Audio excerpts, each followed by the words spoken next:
Uma vez você contou que você preferiu juntar o primeiro milhão para depois pagar suas dívidas. Não é o natural. Por que você escolheu fazer assim? Eu já devia há muito tempo. Eu não sabia quanto porque eu era aquele cara que não olhava mais aplicativo do banco, entende? Eu sabia que eu devia 2 mil para um, 15 para o outro, devia um dinheiro para a sogra, devia um dinheiro para o banco que eu já não sabia mais quanto era porque tinha um valor que eu sabia que eu não ia pagar e sabia que era um juro absurdo e na minha cabeça o dia que eu tivesse dinheiro eu ia fazer um acordo com aquilo e o tempo foi passando, algumas contas foram caducando, eu fui aquele brasileiro que algumas dívidas prescreveram porque passou mais de 5 mil reais, isso quando eu tinha ali 25, 26 anos e a coisa foi passando, eu só fui dar certo mesmo por volta de 33 ou 34. Então eu passei uma vida meio endividado ali, e trocando cheque e aquele rolo. E chegou uma hora que eu de fato consegui desejar ver 1 milhão na conta. Só que eu só ia conseguir aquilo se eu não pagasse as pessoas. Ah, mas você é caloteiro. Não. Eu já não estava pagando, eu já estava adiando. Só que acho que foi pra mim, cara, aquilo, sabe? De deixa eu ver o dinheiro. Tanto é que eu me lembro até hoje, foram 1 milhão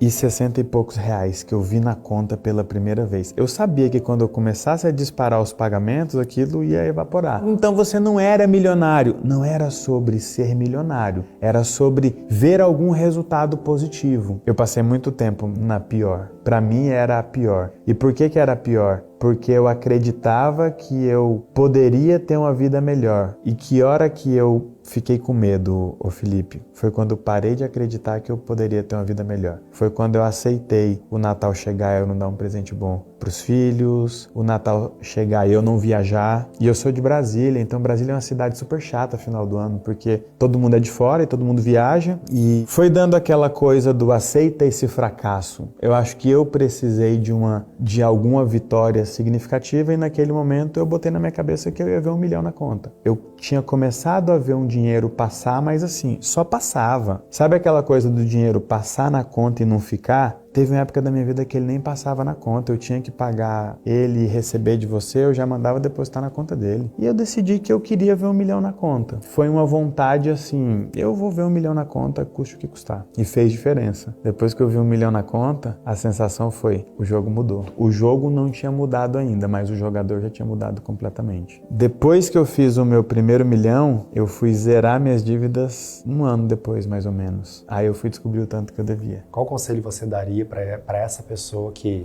passou uma vida numa dívida e parou de acreditar? Teoricamente, aquela pessoa que acreditou muito, se esforçou muito, já às vezes já está na casa dos seus 40 anos já e não vê mais um final feliz na vida, como aconteceu com você. Eu não daria conselho, eu daria uma explicação. Toda dívida material esconde um débito emocional. Essa pessoa parou de acreditar não é porque ela não conseguiu nada, é porque ela já entendeu que se ela conseguir vai piorar, vai ficar ruim. Meio que ela jogou a toalha, foi o que eu fiz lá atrás, eu tinha jogado a toalha. Mas aí eu comecei a entender essa coisa toda da dependência emocional. Eu comecei a olhar as pessoas e eu comecei a perceber que algumas não gostavam tanto de mim. Eu comecei a perceber que outras continuariam gostando de qualquer jeito. Eu percebi que algumas talvez fosse melhor que não gostassem tanto de mim. Nossa, que frieza! Foi uma frieza consciente, a sua foi inconsciente. Você se endividou em 300 mil reais para ninguém te ligar. Porque se você não tivesse endividado, você ia ter que socorrer um monte de gente. E quando você se endividou, você ficou sozinho. E foi bom, porque nesse momento ninguém te ligou. Se te ligasse, ia ter que te dar dinheiro. Entende? Você estava se protegendo das pessoas que você ama e das pessoas que te amam. Lembra da frase? O fato de alguém te amar não impede essa pessoa de te fazer mal, mesmo que não seja por mal. A sua dívida era para se proteger das pessoas. A minha era para prender as pessoas. Essa pessoa que você está citando aí, de repente chegou aos 40 e se endividou e não acredita mais, ela só precisa entender. A dívida que ela carrega hoje é para se proteger das pessoas ou é para prender as pessoas? Se é para se proteger, existe uma forma melhor. Se é para prender, aí a gente precisa entender. Por que você está precisando prender as pessoas? Porque na idade que você tem, seu pai precisa cuidar de você, sua mãe precisa cuidar de você, sua sogra precisa pagar suas contas. Se eu estivesse sentado, eu não ia gostar de ouvir isso, mas eu precisava ouvir. Teria sido bom ouvir. Eu teria encontrado as respostas que eu buscava. Então eu faço o que eu faço hoje para dar para as pessoas que precisam das respostas que eu precisava, a clareza